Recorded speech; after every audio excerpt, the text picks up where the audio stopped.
Sultan Murad III, the Sultan Sevislam, was born in Manisa during his father Selim II's governorship.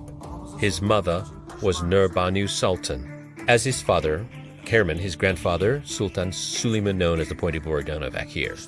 After Suleiman's passing and Selim's accession, Murad governed Manisa, studying under the renowned scholar and historian Saadettin Effendi. Reports from his youth describe a talented, well-educated, devout prince, loved by his father and respected by the court. In 1574, at 29, he took the throne. At first, Murad entrusted day-to-day administration to his brother-in-law, Grand Vizier Sokolu Mehmed Pasha, soon the Caliphate. The Ottomans and Portuguese had long contested influence across the seas. When the Portuguese intervened in Morocco and the Moroccan Sultan sought help, the Ottoman adverse Ramazan Pasha marched. In 1578, with a smaller force, he shattered a much larger Portuguese army at Wadi al-Maxim. The outcome reshaped the Western Islamic. Sure, Morocco came under Ottoman political protection on a taqma, not an annexation for a Muslim land. Moroccan reform followed, drawing on Ottoman administrative models. Far to the south, Ottoman protection extended to Bornu in the Chad region. The defeat of Portugal opened a new chapter in Europe. Spain occupied Portugal. The Portuguese crown disappeared for a time, and trade paths toward England widened. From Istanbul, Polish checks Beijing balance among its rivals. Support for Portuguese national resistance later helped Portugal re-emerge after decades of Spanish rule. Elsewhere, tension with Venice rose when pirates murdered passengers on an Algerian governor's ship and seized their wealth. Istanbul responded firmly. Venice, fearing the consequences, executed the culprits before the Ottoman envoy and paid full compensation. A wider war won that could have cost Venice her islands was averted. In the north, 1577 marked a quiet assertion of reach. Poland and Lithuania accepted Ottoman suzerainty. Enthronements required confirmation in Istanbul. Foreign policy aligned with the Porte. Dues flowed to the treasury. At the same time, Ottoman arms moved into Georgia, where Safavid pressure had been heavy.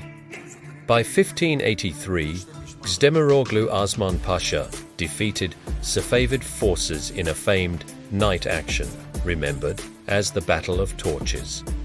Georgia, the Caucasus, and Dagestan acknowledged Ottoman suzerainty, and a shipyard rose on the Caspian.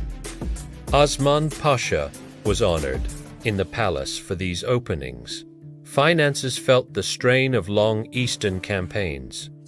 As purchasing power fell, Janissaries revolted in 1589 and forced their way into the palace for the first time. Though suppressed, this marked a turning point. The Cours began to press into state affairs. Earlier, at the magnificent circumcision festival of Kazade Mehmed in 1582, gifted artists had been granted entry into the Janissary Rolzan exception that later historians judged a breach of the Cours' founding rules. During these years, commerce with England accelerated. London sent its first resident ambassador. Queen Elizabeth I wrote cordial letters to the Sultan, to statesmen, and even to Safi Sultan, seeking assistance against the Spanish Armada. Murad signaled readiness for naval pressure in the Mediterranean coasts. To be borne by England while assuring the Queen she would be treated as former friends of the Sultans had been treated. Ottoman maneuvers helped split Spanish strength. England prevailed at sea, and Spain never recovered its former standing. In later reflections, some in Europe admitted a debt to Ottoman timing more than to single admirals. On the Habsburg frontier, conflict simmered. In 1592, after Austrian provocations, an Ottoman strike inside the border routed an imperial force. Alarmed, Emperor Rudolf II instituted the Turkish bell, ordering church bells to ring thrice daily to call prayer against the Ottomans. War followed. It was costly and prolonged. Missteps in command bled strength. Vassal princes in Transylvania, Wallachia, and Moldavia stirred. Amid these strains, in 1595, Sultan Murad III passed away and was laid to rest beside the Hagia Sophia. Shortly before his death, he stood by the Bosporus, watching ships. A ceremonial salute from two Egyptian galleys shattered the mansion's windows. Once, had the entire fleet fired, the glass would not have broken, he said. I see my mansion of life in ruin. That night, after days of cold and the burden of illness, he returned to his lord at 49. Murad's era was also a time of letters, devotion, and building. He art Fürheitsiem, rot poetas Murad, and left for Tidewan, Turkey. On in Arabic, one in Furtis. He practiced calligraphy. In 1587, he permitted Arabic, Persian, and Turkish books printed in Europe to be sold freely in Ottoman lands.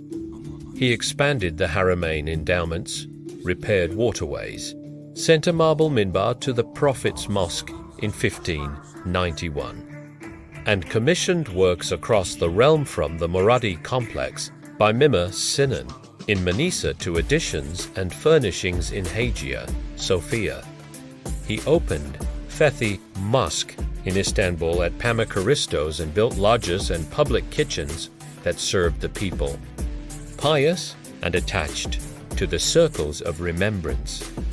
He first supported the Kalwati, Master Hüsameddin Uaki, then kept company with the Naqshbandi Sheikh Hays Ahmad Sadiq Kabili from Transoxiana.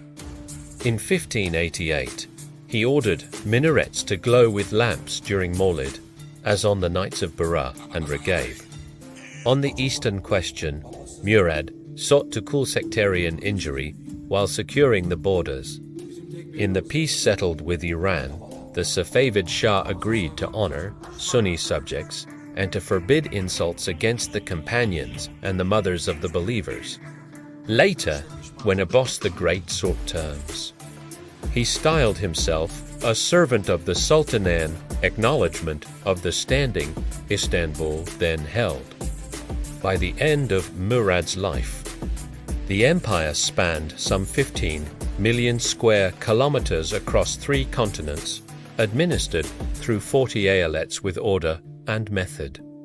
Chroniclers described the Sultan as slender, handsome, with a pale oval face, aquiline nose, and gentle manner fond of book, history, and astronomy, inclined jest, yet mindful of dignity.